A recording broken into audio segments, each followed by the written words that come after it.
Development on Tucson's west side. We knew that this was going to be an expanding city center. All these changes have some residents wondering, what will this neighborhood become in the next 10 to 20 years? This is Metro Week.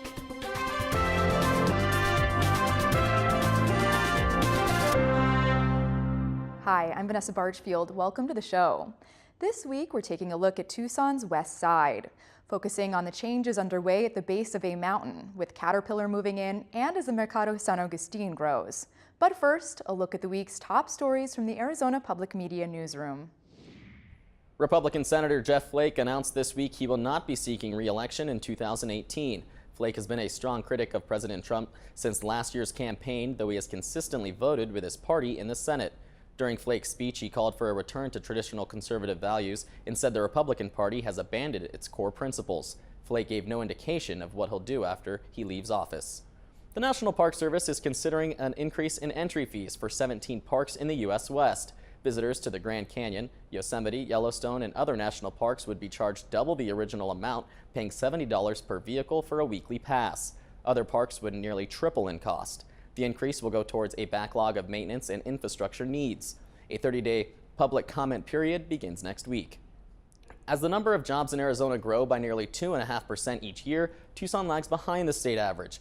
The growth rate for jobs in Tucson is around 1.3%, which is even below the national average. University of Arizona economist George Hammond says the growth rate for Tucson is partially a result from the federal budget reduction 4 years ago.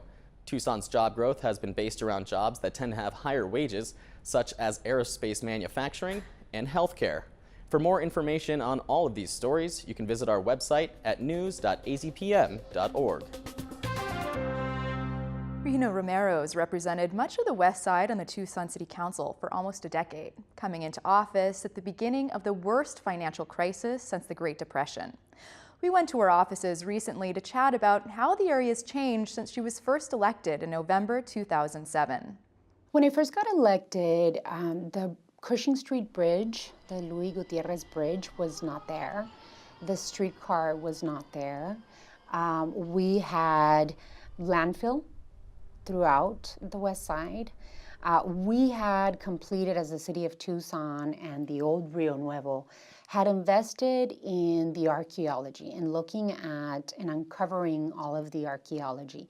So the good thing is that we had a very good base where to start, right?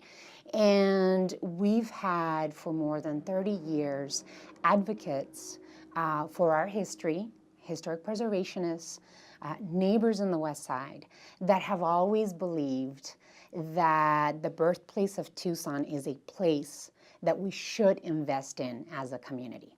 And so even though it was dire straits, it was a difficult economic time, we've always had a vision to move forward, and that includes the cultural and archaeological components that make the city of Tucson and the base of a mountain such an important piece of history in North America, because we have more than 4,000 years of archaeology and more than 3,500 years of continuous agricultural history right on the base of a mountain. Also at the base of a mountain, though, was the landfill. It's something you'll be hearing about a number of times during the show. Romero says it was a major obstacle for development.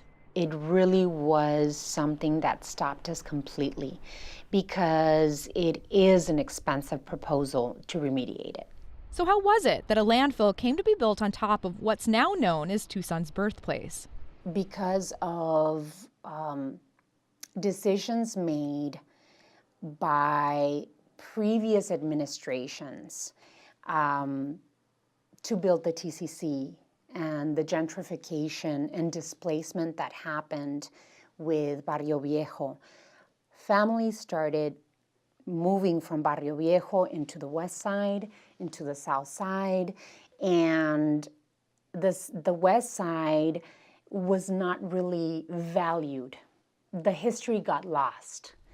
And the landfills started back in the 50s. They were closed down, I believe, late 70s. And we forgot our history. But work has begun now to clean up the site. Caterpillar is paying to remediate part of the landfill. Its headquarters will be built there. And in August, the City Council voted to spend $7 million to clean up another section of the site. We see it as a good investment because it's connected to the streetcar, and we see Caterpillar coming in. So we see a future in development on the west side. And the cultural components that voters in the city of Tucson voted for in 1999. That 1999 vote she's talking about created Rio Nuevo, which is a special taxing district for developing downtown. Initially, Rio Nuevo had a big mandate to use some of the sales tax it collected to recreate the convento and a number of historical sites in the area where the landfill is. Chuchon, the convento, the Mission Garden, the Carrillo House. Rio Nuevo's focus has shifted a lot over the years, and it's much less involved in these projects now.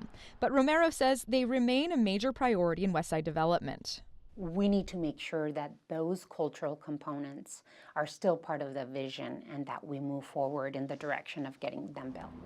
When the City Council decided to pay to remediate the landfill, members gave their nod to pay for some other Westside projects as well. We also are investing funds to recreate Mission Lane and to rebuild the Carrillo House. That is in partnership with the Rio Nuevo Board.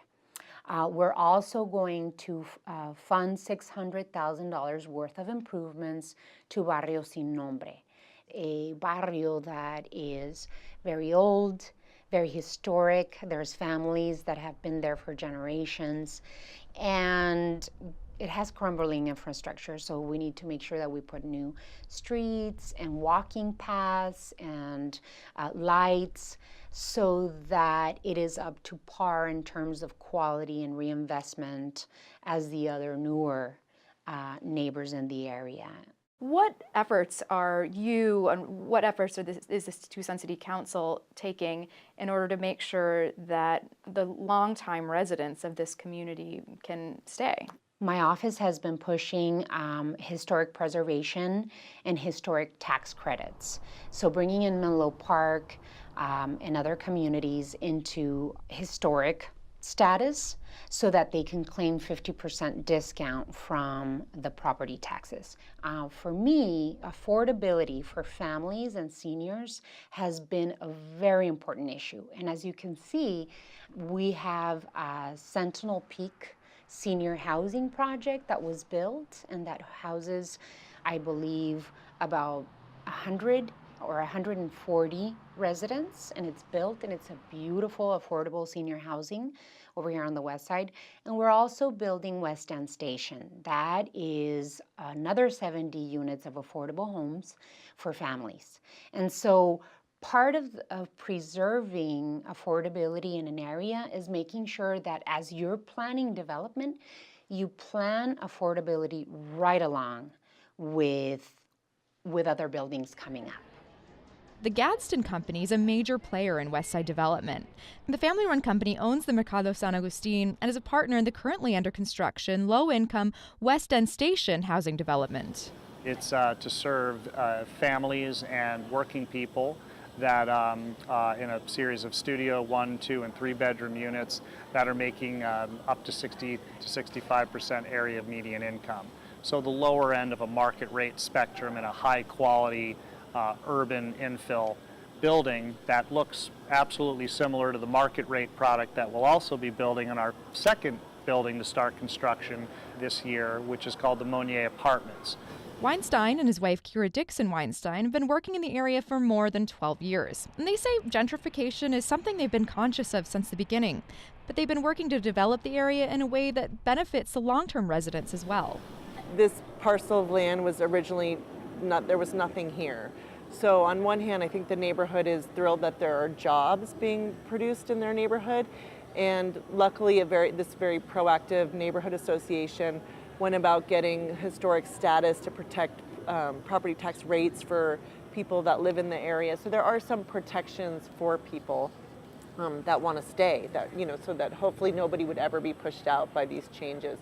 But changes are difficult for people. So I'm sure there's some people that are having some heartburn that miss, you know, just walking their dog in the desert and having a sleepy neighborhood to be in. But there are probably, more that are thrilled that there's going to be more opportunities for employment and entertainment and activity as well. Yeah, the dynamics of gentrification have always been kind of on the fore, and I think largely the message that's come across to us over the course of what's going on 12 plus years at this point has been a balance, and a balance of density, a balance of open space, a balance of activity and retail and commercial centers that are available to a diversity of income profiles, the balance of workforce and affordable housing with market rate, but not trying to pigeonhole the area into any one thing, and ultimately seeking kind of economic justice, I think is the best way to say it, for the area, through job creation, through sustainability, and looking at the overall environment as being an asset as well, and how to balance those needs. And festivals like El Dia de San Juan and the All Souls Procession and the Native American activities that we have throughout the year, I think really bring a sense of place to the West Side that's unique and very palatable. One of the people who recognizes the area's uniqueness is Ernesto Portillo, the columnist with the Arizona Daily Star. He has a long connection to the West Side neighborhood, Menlo Park. I grew up just on the other side of Menlo Park by Tumamoc, by St. Mary's Hospital.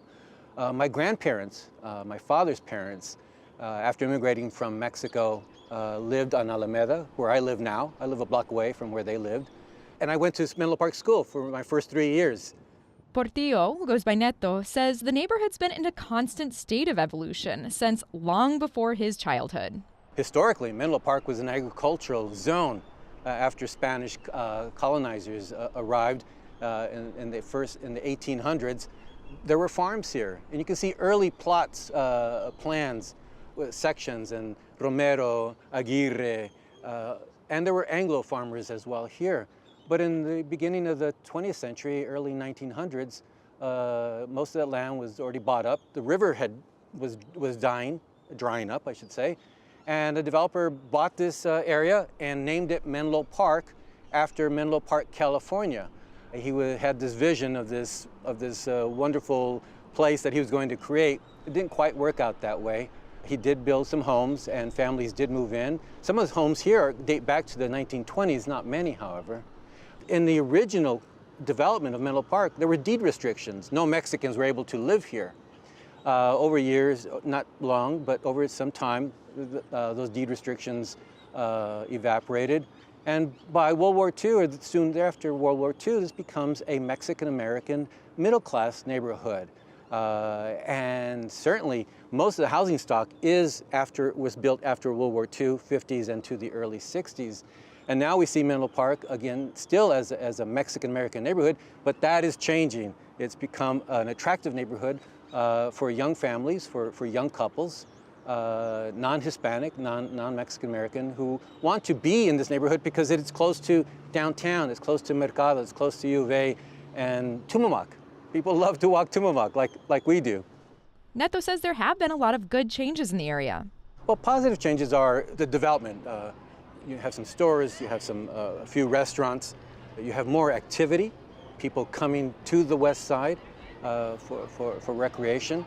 But then there's the other side, gentrification, the effect that it is having on property values here in the community. There are families that cannot afford to move into Menlo Park because real estate prices are going back up, not to the levels of pre-08, pre-recession, but they are creeping back up. And the changing of the character of the neighborhood, whether that's negative or positive, that's open to discussion. But those are certainly some significant changes. Real estate, property values, and what will this neighborhood become in the next 10 to 20 years? A huge influencer of what the neighborhood will become is Caterpillar, which is expected to open its West Side headquarters in 2019. I know it was met with a lot of great fanfare and welcome Caterpillar to Tucson. But one could argue that's the wrong place for Caterpillar on the historic origins of Tucson, where where cultural centers should have been built because the 1999 Rio Nuevo vote called for cultural centers to be placed there. Neto says there have been some overtures to developing those sites, but there's just not enough money being committed to the so-called Tucson Origins Heritage Park. So amidst all these changes, would he consider moving out of the neighborhood? And the answer is no. My wife and I would not move out of Menlo Park. We love it here. She's lived here for a long, long time herself. And so this is our neighborhood, and we're here to stay and see the changes coming and help it grow. Now, more from my interview with two people who've been instrumental in developing the West Side. Here's Kira Dixon-Weinstein on what it was about the Mercado San Agustin's location that first attracted them to the area. The history with being Tucson's birthplace, this neglected parcel, the adjacency to downtown, and the streetcar was already in play, the planning for the streetcar. So we knew that this was going to be an expanding city center. So you've been at it for a while now. What have some of the biggest challenges been that you've encountered?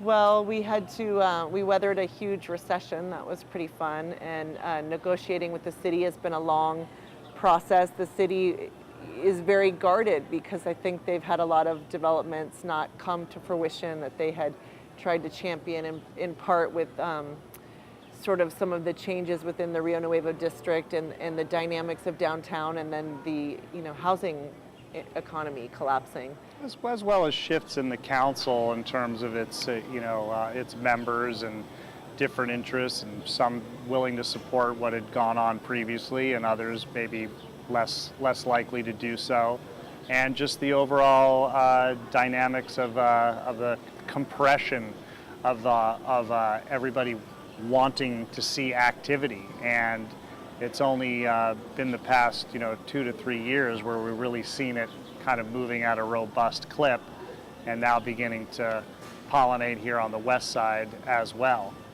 Construction's now underway on the adjacent Mercado San Agustin annex, scheduled to open in the next few months. So we're really trying to create a market district. So small, locally owner-operated businesses that really reflect the culture of Tucson. So any good public market should sort of be a mirror of the community that it exists in. Pretty much same ratio that the Mercado has, about 13 small businesses, food and retail and service mixed all together. Across the street, down the street, eventually will be a tree-lined street with retail that goes up and down both sides, retail commercial uses.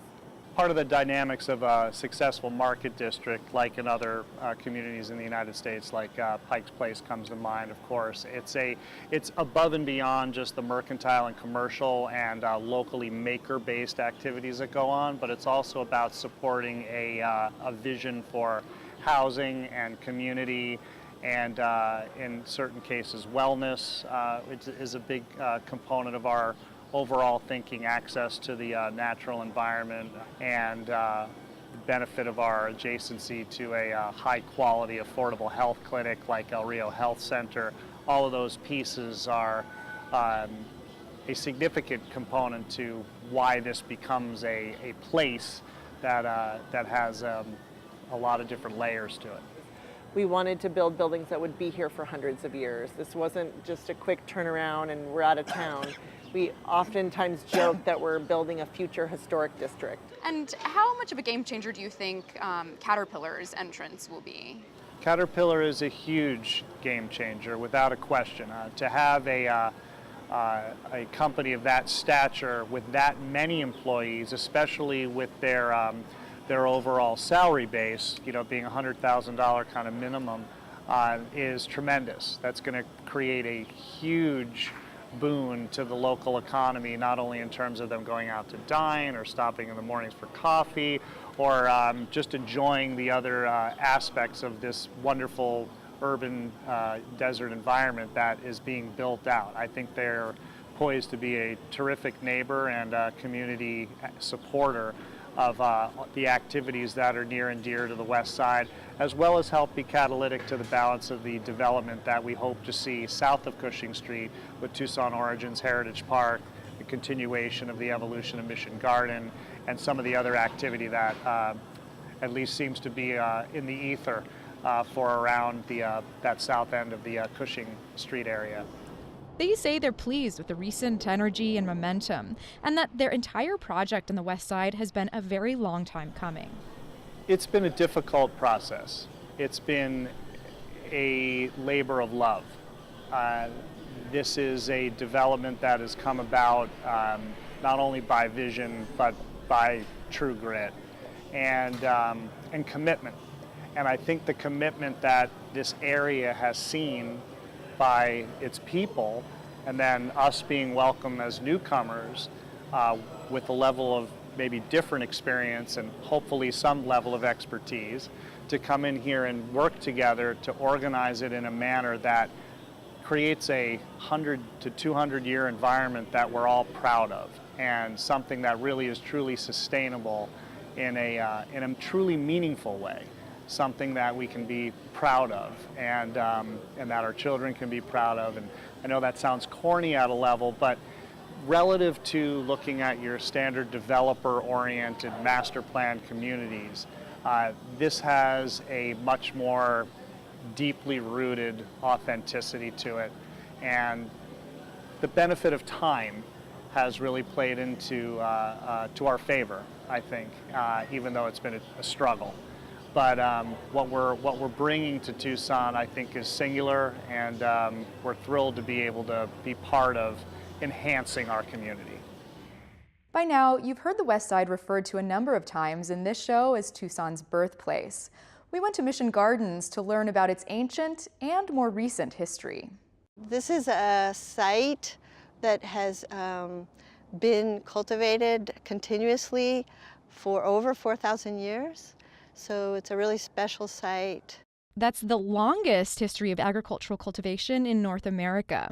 There were a number of environmental factors that made this spot such a good one for farming. The Santa Cruz River was a perennial water source. The soil here is a floodplain. It's very fertile. There was a small farming settlement here, Chukchon, where Tucson got its name. Chuk means black in A'atam, and Shon is like the spring that emanates from the base of the blacks. And it was a lot more lush environment. So there used to be a huge mesquite bosque. It was very green. There was a cienega near here. Several thousand years ago, humans grew corn and tepary beans. And over the long history, crops changed with migration and the arrival of Europeans. In the 18th century, this site was the garden attached to the San Agustin mission, which was nearby but is no longer standing. The area changed a lot as Tucson grew. There was damming of the river. There's a lot of wells. So the river dried up. Also, people began cutting down all those mesquites to use the wood, and then there was a lot of cattle, so there was overgrazing. So all of those things combined really transformed the landscape. A lot of what we know about the area today is from archaeological studies done here in the early 2000s, part of that initial Rio Nuevo funding for the area. Back then, Rio Nuevo's plans included construction of this garden. A lot of research was done, the excavations were done. There was a lot of remediation of the landfill around the site. The wall around the garden was built, and this is a recreation of the wall that existed during the Spanish colonial period. It was a walled garden during the missionary period, during the Spanish period. And it's an exact replica, except it meets code. So the adobe had to be reinforced, and then it's set back a little bit to respect the archaeology underneath.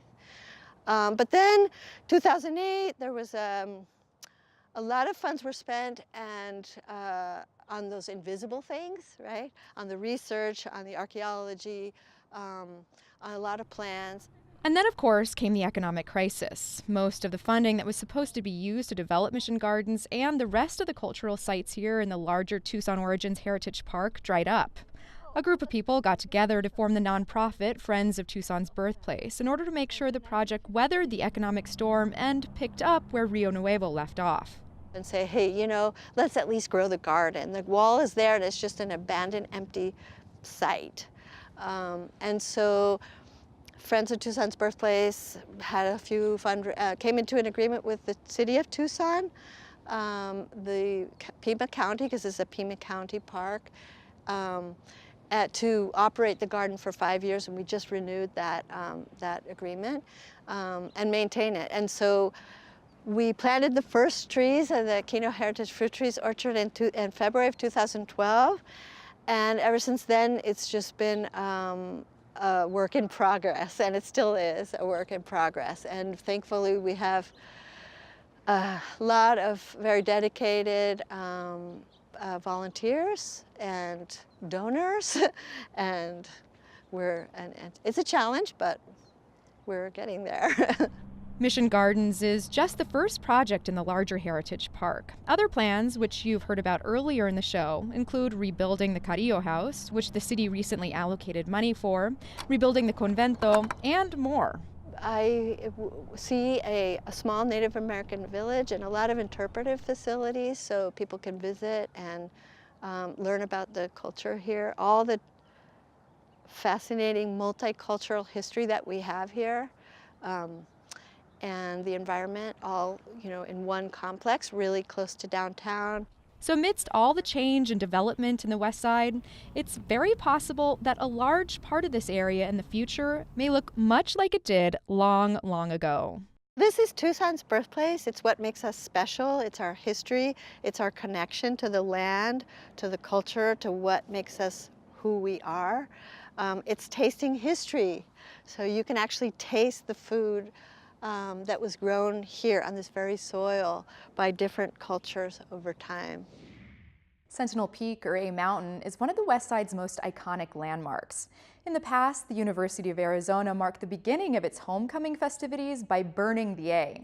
That tradition has evolved into something a bit safer. AZPM's Gage Judd and John Casamassa produced this story about the ceremony.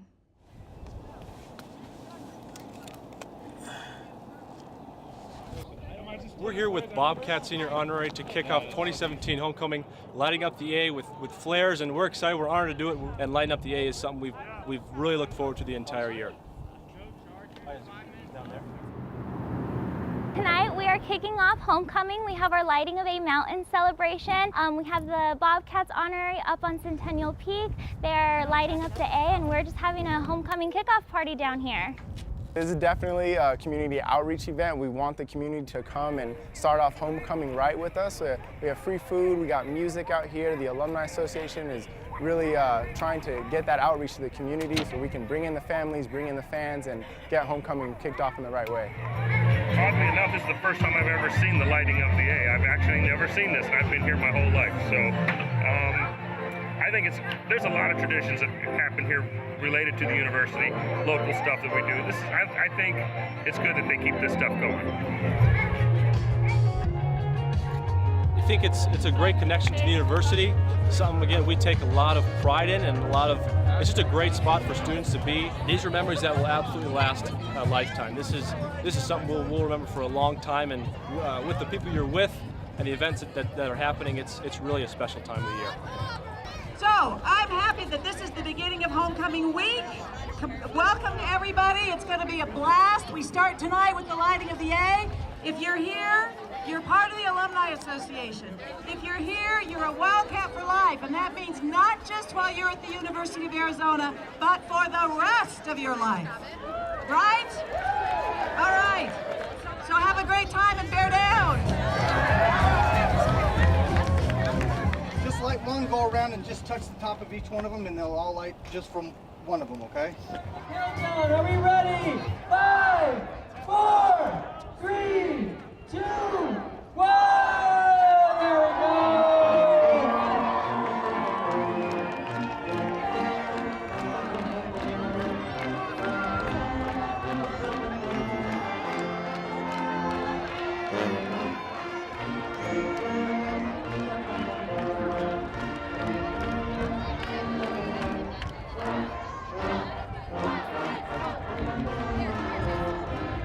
I went up to whitewash the A when I was a freshman. It's been really fantastic from the youngest to the oldest, because we need the young kids to see, that, oh, they're graduates. I need to be one of those too. And maybe we'll come back next year. That's our show. You can keep up with all the news from across Southern Arizona on our website. Thanks so much for watching.